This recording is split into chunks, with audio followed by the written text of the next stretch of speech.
వానాకాలంలో తరచూ కురిసే జల్లుల మూలంగా పరిసరాలన్నీ చిత్తడిగా మారిపోతూ ఉంటాయి. ఎక్కడ చూసినా నీరు కనిపిస్తూ ఉంటుంది. ఇలాంటప్పుడే హానికారక బ్యాక్టీరియా, వైరస్ల వంటి సూక్ష్మజీవులు తామరతంపగా పురుడు పోసుకుంటూ ఉంటాయి. అంతే తేలికగా కూరగాయలపైకి, ఆకుకూరలపైకి చేరుతూ ఉంటాయి. ఈ సీజన్లో కూరగాయల్ని సరిగ్గా శుభ్రం చేసుకోకపోతే వాటిపైన ఉండే చిన్న చిన్న సూక్ష్మజీవులు తేలికగా మన ఒంట్లోకి చేరే ప్రమాదం ఉంటుంది. ముఖ్యంగా కొన్ని రకాల కూరగాయలను శుభ్రం చేయడంతో మరింత జాగ్రత్తగా ఉండాలని చెబుతారు నిపుణులు. వర్షాకాలంలో కూరగాయల శుభ్రత విషయంలో తీసుకోవాల్సిన జాగ్రత్తల గురించి ఇప్పుడు తెలుసుకుందాం. కూరగాయలు ఆరోగ్య నిధులు అనడంలో ఎటువంటి సందేహం అక్కర్లేదు.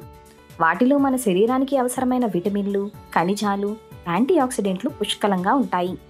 కూరగాయలను క్రమం తప్పకుండా తీసుకోవడం వల్ల మనలో రోగనిరోధక శక్తి పెంపొందుతుంది. అనేక వ్యాధులు, ఇన్ఫెక్షన్ల నుంచి రక్షణ లభిస్తుంది. అయితే తరచూ వానలు కురిసే వర్షాకాలంలో కూరగాయల శుభ్రత విషయంలో సరైన జాగ్రత్తలు తీసుకోకపోతే రోగాల బారిన పడే అవకాశం ఎక్కువగా ఉంటుంది. అందులోనూ కొన్ని రకాల కూరగాయలు ఈ సీజన్లో మన ఆరోగ్యానికి ఏమంత మంచివి కాదంటారు నిపుణులు. వర్షాకాలంలో కాలీఫ్లవర్ తినడం మంచిది కాదు.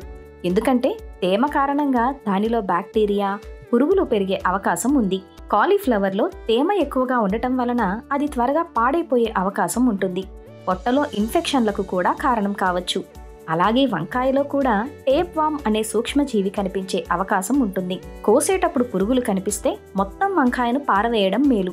నిపుణుల అభిప్రాయం ప్రకారం కొన్ని పురుగులు వంట తర్వాత కూడా జీవించగలవు. వీటిని తింటే ఆరోగ్యంపై చెడు ప్రభావం చూపుతుంది. దాని లార్వా మెదడులోకి ప్రవేశిస్తే అది ప్రాణాంతక పరిణామాలను కలిగిస్తుంది. వర్షాకాలంలో బీరకాయ సమృద్ధిగా లభిస్తుంది. ఇది పీచు పరంగా గొప్ప కూరగాయ. కానీ వర్షాకాలంలో దీనిపైకి పెద్ద మొత్తంలో సూక్ష్మజీవులు చేరే అవకాశం ఉంటుంది. ఇవి చాలా చిన్నవిగా ఉంటాయి. శరీరంలోకి చాలా తేలికగా ప్రవేశించి ఆపై మెదడుకు చేరుతాయి. కాబట్టి వానాకాలంలో బీరకాయను బాగా శుభ్రం చేశాకే తీసుకోవాలి. ఇక క్యాబేజీ పొరల మధ్య టేప్ వాములు దాక్కునే ప్రమాదం ఎక్కువగా ఉంటుంది.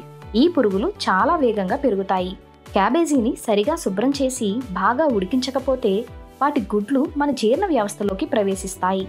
ఆపై శరీర కణజాలం లోపలికి, మెదడులోకి కూడా చేరుతాయి.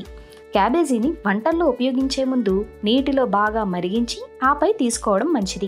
క్యాప్సికం లోపలి భాగంలో కూడా టేప్ వామ్లు ఉండే అవకాశం ఉంది.